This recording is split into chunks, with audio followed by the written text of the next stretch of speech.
Depuis que nous étions tout petits, on nous a toujours dit que nous étions des pays très pauvres et très endettés. Le cas ou pas, nous ne voulons pas savoir tout de suite. Mais en réalité, le Niger aujourd'hui veut prouver aux yeux du monde qu'il n'est pas ce pays qu'on a cru qu'il était.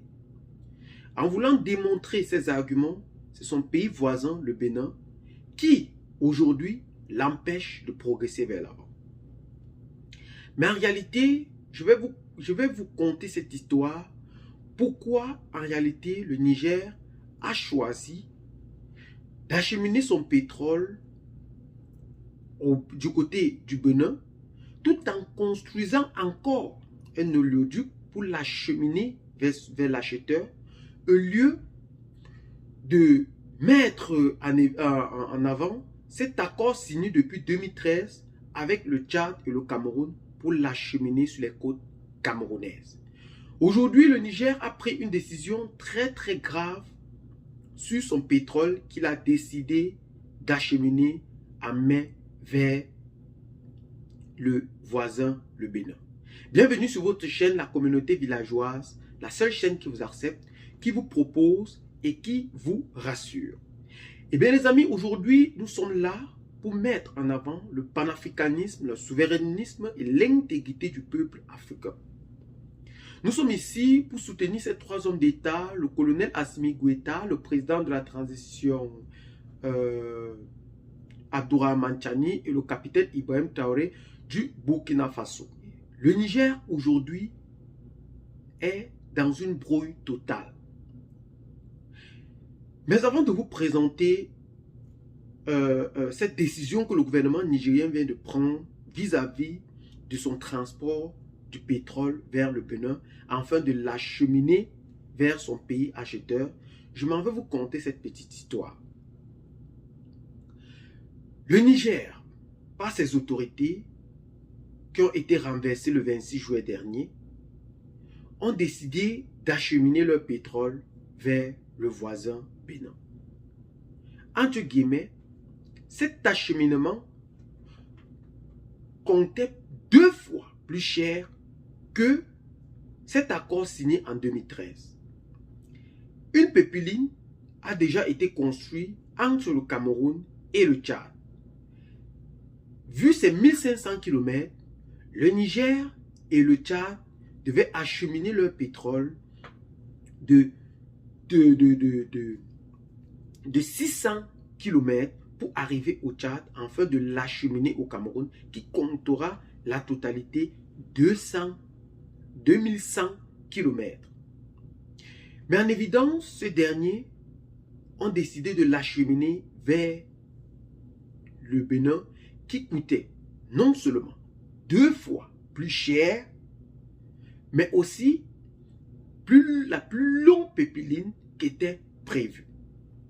Le gouvernement nigérien était obligé de s'endetter pour construire cette pipeline, afin de se rassurer de son pétrole, de l'acheminement de son pétrole. Vu les coups d'État qui ont suivi du côté de l'Afrique de l'Ouest, dont le Niger n'avait pas été épargné en janvier, la CEDEAO a donc décidé de mettre des sanctions économiques, dont le Bénin était aussi concerné, ce qui a nécessité bel et bien la fermeture des frontières directes entre le Niger et le Bénin. Mais après la levée des sanctions, ces derniers sont toujours dans des brouilles diplomatiques. Mais pourquoi en réalité? Le Niger ne veut pas lâcher. Le Bénin ne veut pas lâcher. Mais qui réellement a tort dans cette histoire? Le Bénin a-t-il décidé de construire cette pipeline et de reconstruire encore un oléoduc pour acheminer son pétrole, tout en cherchant des problèmes à son voisin le Bénin? Ça, c'est une question majeure que nous nous posons de jour en nuit.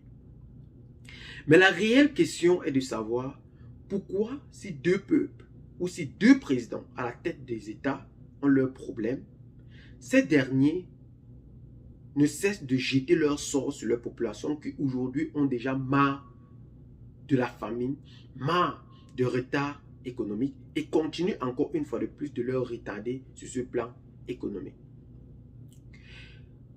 Dans la précipitation de vouloir exploiter ce pétrole, la Chine, à travers cette coopération avec cette société britannique appelée INEOS et China Petroleum, ils ont donc décidé d'acheter les 3/4 du pétrole nigérien qui sera acheminé vers le Bénin.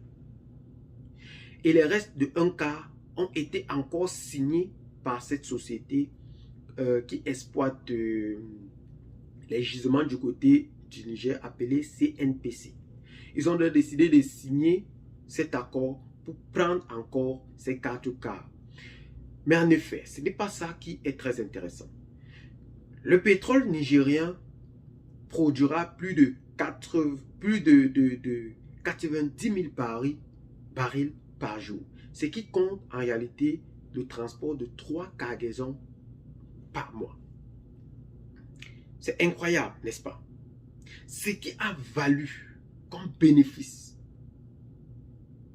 comme avancement de 400 millions de dollars au peuple nigérien pour son pétrole.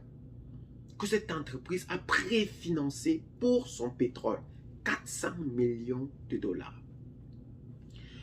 Peut-être la jalousie n'a cessé d'envahir encore une fois de plus le cœur de ses voisins qui voient déjà le pays du Niger hisser leur drapeau plus haut que possible ou plus haut qu'on ne pensait auparavant.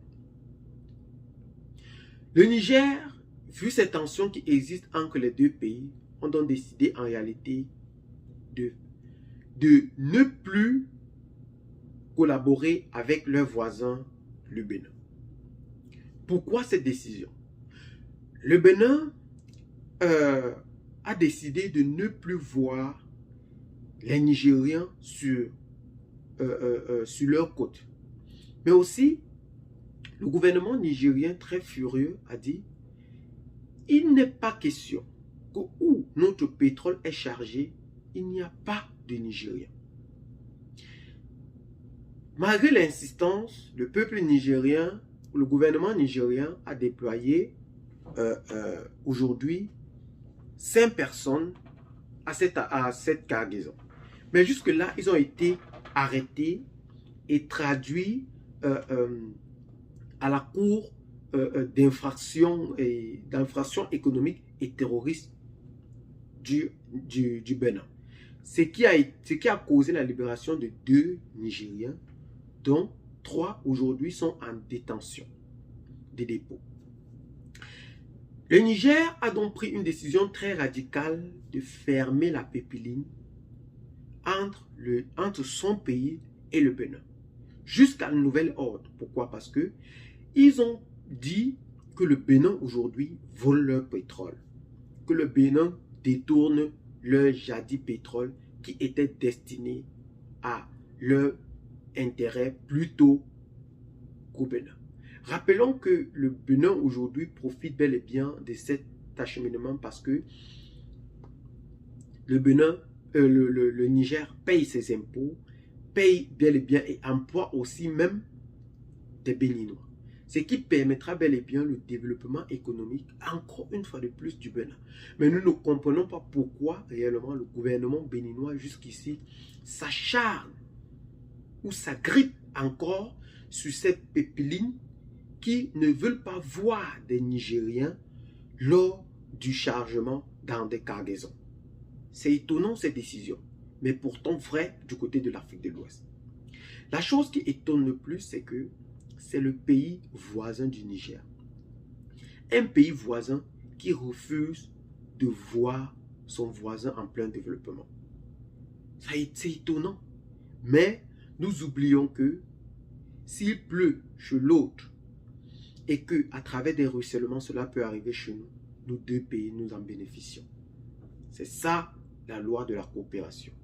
Mais jusqu'ici, nous voyons que ce président refuse catégoriquement ce chargement. Et ce qui a contribué à cette décision très très furieuse du gouvernement béninois, du gouvernement nigérien de bloquer tout chargement. de bloquer tout chargement dont les clés ont été remises aux agents de sécurité qui sont aujourd'hui sur place. Ouais, ils sont aujourd'hui sur place.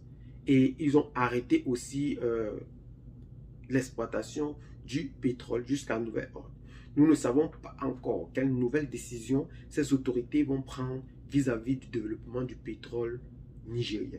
Mais nous espérons que dans les semaines, les mois à venir, ces derniers constitueront un agenda qui permettra l'acheminement massif et cette exploitation du pétrole en vue du développement économique du peuple nigérien. Encore une fois de plus, nous adressions des félicitations à ces braves hommes qui sont à la tête de l'État béninois et qui ne cessent de travailler matin, midi et soir pour le développement économique de leur population.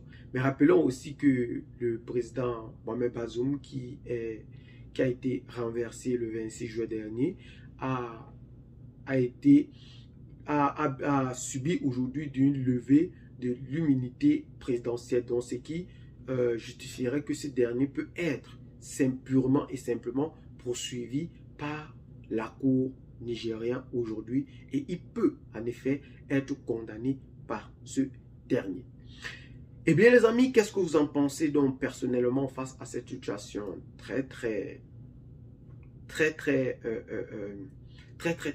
tentionnée entre les deux pays voisins pour l'acheminement de pétrole? Laissez donc massivement vos commentaires pour nous aider à mieux élucider ce sujet.